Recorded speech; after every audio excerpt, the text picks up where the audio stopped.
In terms of Paul Manafort, we could have predicted that these are the kinds of charges that would be brought against him because there was such a growing mountain of evidence that he never properly disclosed that he was working for a foreign country, that he had received payments.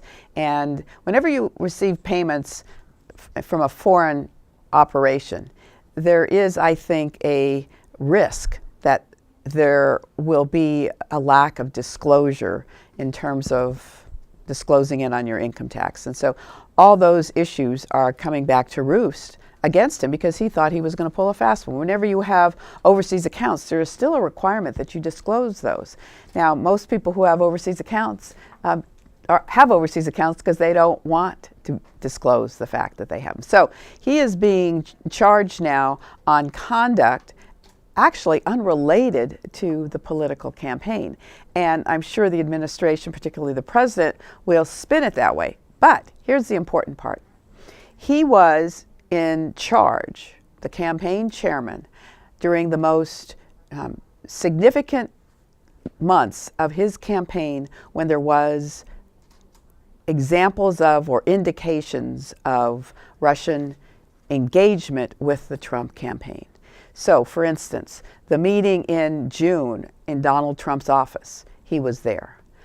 There were most recently exposed that Cambridge Analytica that they had hired had an email that talked about reaching out to WikiLeaks and asking WikiLeaks if they wanted Cambridge Analytica to release the emails of Hillary Clinton. So that just doesn't happen by coinkydink, right?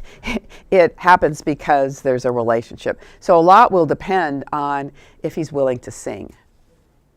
Now, it would appear to me that he is not, because I think that they have made a calculated decision that they're just going to try and beat it. But there was also a guilty plea filed by an underling who was, in many respects, engaged with trying to get compromat on Hillary Clinton. And I think he will become a very significant state's witness. Now, the second part of your question was the 25th Amendment. Yes.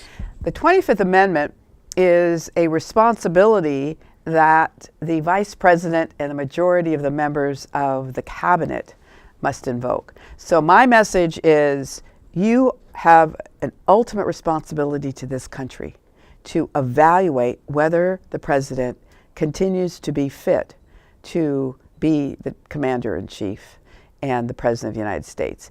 If the vice president, in conjunction with the majority of the members of the cabinet, believes the president is not, the process is seamless and swift. You write a letter to the House and the Senate, make that statement, and automatically the vice president becomes the acting president.